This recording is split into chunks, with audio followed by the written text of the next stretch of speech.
موضوع الدرس فی تعظیم حرمات اللہ، سورۃ الحج، تفسیر ابن کثیر۔ الحمد للہ رب العالمین، والصلاة والسلام علی اشرف الانبیاء وسید المرسلین سیدنا محمد وعلی آلہ واصحابہ اجمعین۔ اللہم صل علی سیدنا محمد وعلی آل سیدنا محمد کما صلیت علی ابراہیم وعلی آل ابراہیم انک حمید مجید۔ اعوذ باللہ من الشیطان الرجیم، بسم اللہ الرحمن الرحیم۔ ذالک ومن يعظم حرمات اللہ فهو خیر له عند ربہ، وأحلت لكم الأنعام إلا ما يتلى عليكم فاجتنبوا الرجس من الأوثان واجتنبوا قول الزور حنفاء لله غير مشركين به، ومن يشرك بالله فكأنما خر من السماء فتخطفه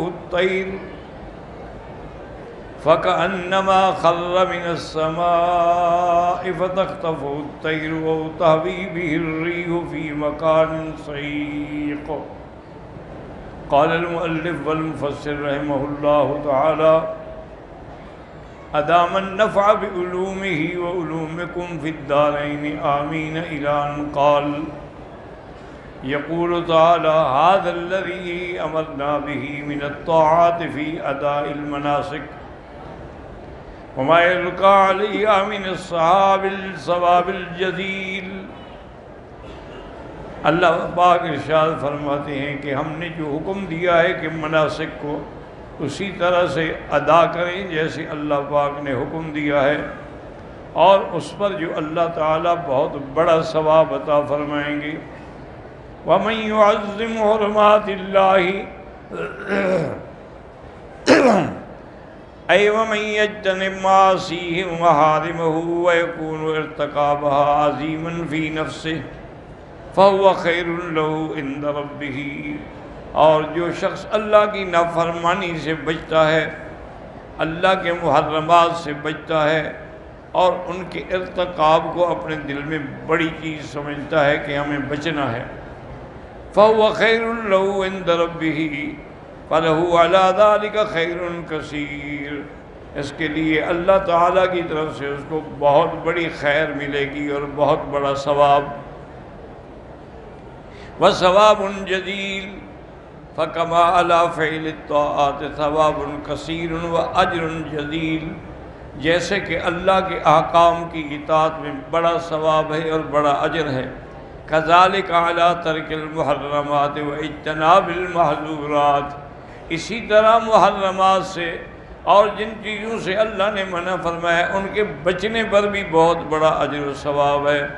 قال ابن جریج قال مجاہد فی قولہ ذالک ومن يعظم حرمات اللہ، قال الحرمۃ مکہ والحج والعمرہ وما نہى اللہ عنہ من معاصیہ کلھا۔ تو حضرت فرماتی ہیں مجاہد رحمۃ اللہ علیہ کے حرمات سے مراد حرمت سے مکہ ہے اور حج ہے اور عمرہ ہے، اور جن چیزوں سے اللہ نے منع فرمایا ہے ان معاصی سب سے بچنا ہے۔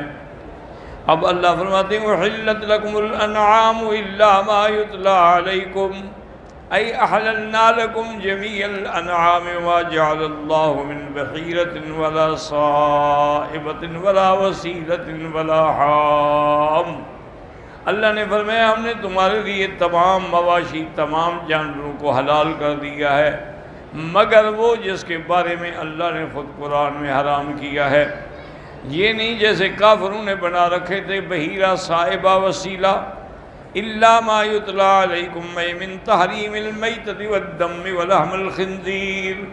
اللہ نے فرمایا مگر وہ چیزیں جن کو اللہ نے حرام کیا ہے، جیسے مردار جانور، اسی طرح خون، اور اسی طرح لحم الخنزیر، خنزیر کا گوشت بھی اور سب چیزیں، وما أهل لغیر اللہ بہ، اور جو جانور اللہ کے سوا کسی غیر کے نام پہ ذبح کیا جائے وہ بھی حرام ہے، والمنخنقۃ، جس کو گلا گھونٹ کے مارا جائے وہ بھی حرام ہے۔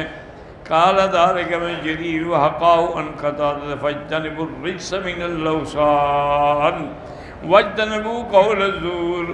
منها هنا للبيان الجنس، یہاں من جو ہے بیان جنس کے لیے ہے۔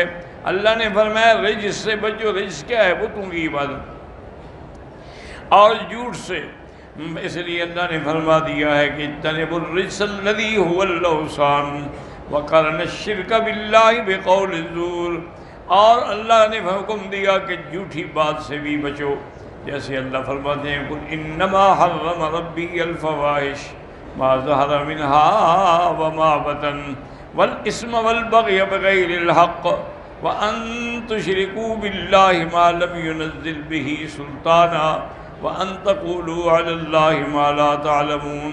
اللہ تبارک و تعالی نے تمام فواحش ظاہر ہیں جو باطن سب کو حرام فرمایا ہے، گناہوں کو بھی، سرکشی کو بھی، اور بغیر کسی حق کے کسی پہ زیادتی کرنے کو بھی، اور اللہ کے ساتھ شرک کرنا جس کے لیے نہ کوئی دلیل ہے، نہ کوئی تمہارے پاس عقل ہے، نہ نقل ہے۔ وَأَن تَقُولُوا عَلَى اللَّهِ، اور تم اللہ کے بارے میں ایسی باتیں کرتے ہو جو جانتے بھی نہیں ہو، جھوٹ بولتے ہو، اور انہی میں سے شہادت الزور، جھوٹی گواہی دینا۔ وفی الصحیحین عن ابی بکرۃ ان رسول اللہ صلی اللہ علیہ وسلم قال الا انبئکم باکبر الکبائر، حضور نے فرمایا کیا میں تمہیں نہ بتاؤں جو بہت بڑے کبیرہ گناہ ہیں؟ قلنا بلا یا رسول اللہ، بالکل آپ بتلائیں۔ آپ نے فرمایا الاشراک باللہ وحقوق الوالدین، اللہ کے ساتھ شرک کرنا، والدین کی نافرمانی کرنا۔ وَكَانَ مُتَّكِئًا، حضور ٹیک لگا کے بیٹھے تھے، پھر سیدھے ہو کے بیٹھ گئے، اور فرمایا الا وقول الزور، جھوٹی بات کہنا، الا وشہادت الزور، جھوٹی گواہی دینا۔ فما زال يكررها حتى قلنا ليته سكت، بار بار آپ ان چیزوں سے ہمیں ڈراتے رہے۔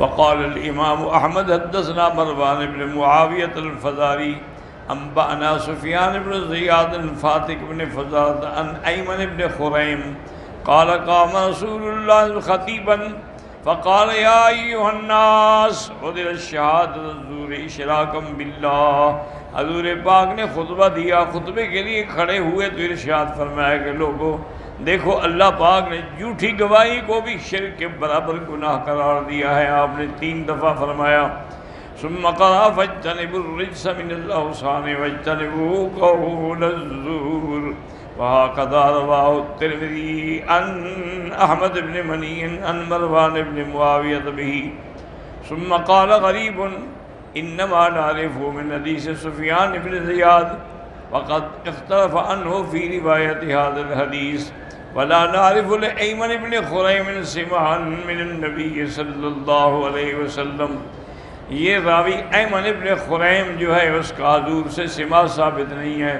وقال الامام احمد ایضا حدثنا محمد بن عبید قال حدثنا سفیان الاسفری عن ابیہ عن حبیب بن النعمان الاسدی عن خریم بن فاتق الاسدی قال صلی رسول اللہ صلی اللہ علیہ وسلم الصبح فلما انصرف قام قائما، انہوں نے فرمایا کہ حضور نے صبح کی نماز پڑھائی، اس کے بعد آپ کھڑے ہوئے، فرمایا ادر الشہادۃ الزور الاشراک باللہ عز وجل، اللہ نے جھوٹی گواہی اتنا بڑا جرم ہے کہ اس کو شرک کے ساتھ بیان فرمایا ہے۔ ثم تلا هذه الآیہ فاجتنبوا الرجس من الاوثان واجتنبوا قول الزور حنفاء للہ غیر مشرکین به۔ وقال سفیان الثوری عن عاصم بن ابی النجود عن وائل بن ربیعۃ عن ابن مسعود رضی اللہ تعالی عنہ قال تعدل شہادۃ الزور الاشراک باللہ، جھوٹی گواہی جو ہے وہ بھی شرک کے برابر ہے۔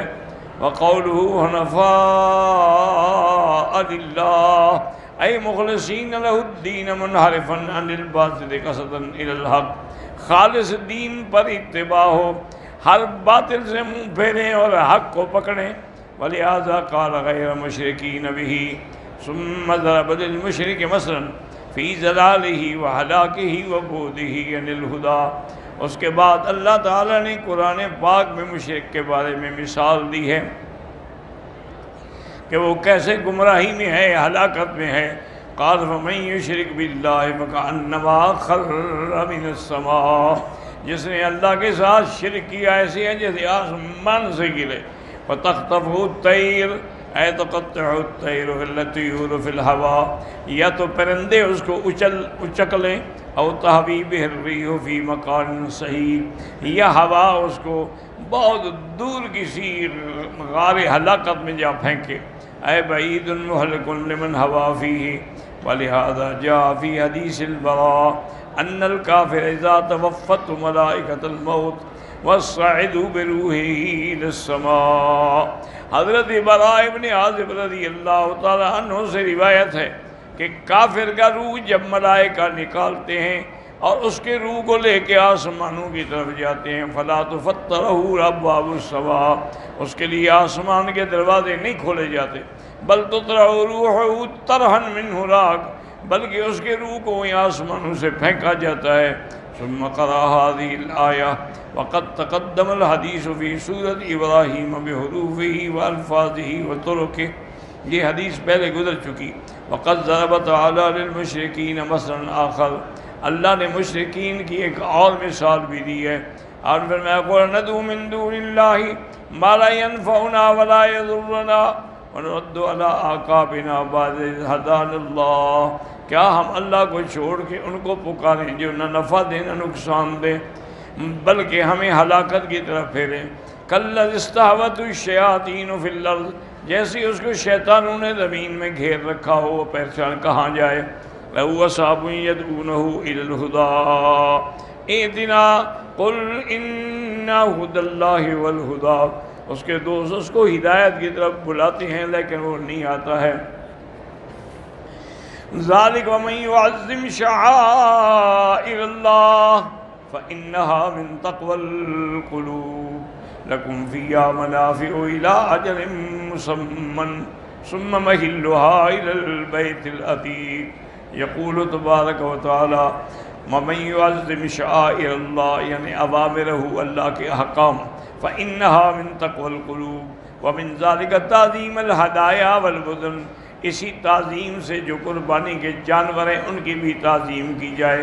کما قال الحکم المقسم عن ابن عباس، تعظیمها استسمانها و استحسانها، اس کو کافی کھلائیں پلائیں، موٹا تازہ کریں تاکہ اللہ کے راستے میں اچھا جانور ذبح کیا جائے۔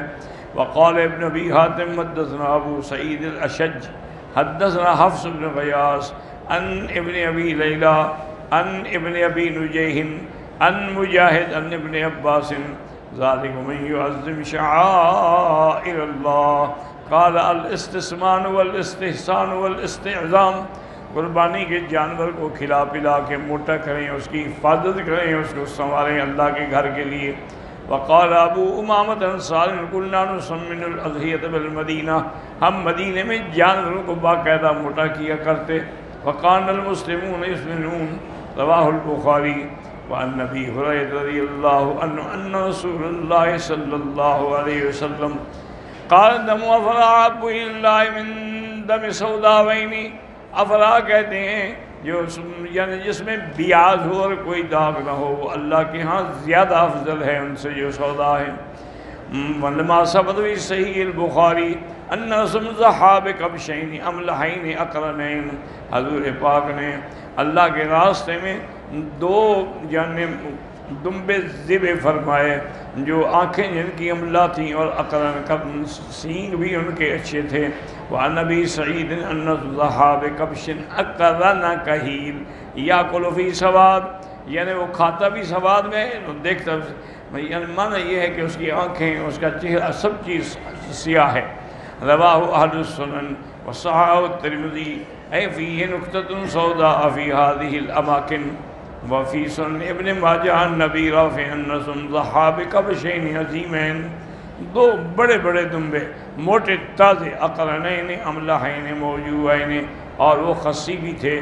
وقضا روا ابو داود و ابن ماجہ عن جابر ضحی رسول اللہ بکبشین اقرنین املحین موجوعین، موجوعین کا معنی خصی، قیل ہما الخصیان وقیل اللذان رزق سیاہما ولم یکتاہما، یعنی ان کو خصی کر دیا گیا لیکن کاٹا نہیں گیا ان کے خصیوں کو۔ وعن علی رضی اللہ عنہ قال امرنا رسول اللہ صلی اللہ علیہ وسلم ان نستشرف العین والاذن، کہ قربانی کی جانور کے ہم آنکھوں کو بھی دیکھیں اور کانوں کو بھی دیکھیں۔ وَأَلَّا نُزَحِي بِمُقَابِلَةٍ وَلَا مُدَابِلَةٍ وَلَا شَرْقَا وَلَا خَرْقَا، اس کو اللہ کے راستے میں ذبح نہ کریں جس کے کان کٹے ہوئے ہوں یا جس کی آنکھیں جو ہیں وہ کام نہ کرتی ہوں۔ رواہ احمد و اہل السنن وصححہ الترمذی ولہم انہ ان تضحی بأعذب القرن، یعنی جس کے سینگ کٹے ہوں اور کان کٹے ہوں۔ قال سے العذب النصف اکثر، جو یعنی آدھے سے زیادہ کٹے ہوں اس کی قربانی نہیں ہوتی۔ وقال بعض اہل اللغۃ ان کسر قرنہ الاعلی فہی قسمہ، اگر اس کا اوپر کا حصہ سینگ کا توڑا جائے تو اسی کو قسمہ کہتے ہیں۔ فاما العذب، اور عذب اس کو کہتے ہیں جس کے نیچے کا حصہ کاٹا توڑا جائے۔ وعذب الاذن قطع بعضها، اور عذب الاذن اس کو کہتے ہیں جس کے کان کا کچھ حصہ کٹا ہوا ہو۔ وعند الشافعی رحمہ اللہ ان الاضحیۃ بذلک مجزیۃ لیکن تکرہ، امام شافعی فرماتے ہیں قربانی تو ہو جائے گی لیکن مکروہ ہے۔ وقال احمد رحمہ اللہ تعالی لا تجزئ الاضحیہ، وہ کہتے ہیں قربانی ہوگی ہی نہیں بے اعذب القرن والاذن، جس کے سینگ اور کان کٹا ہو۔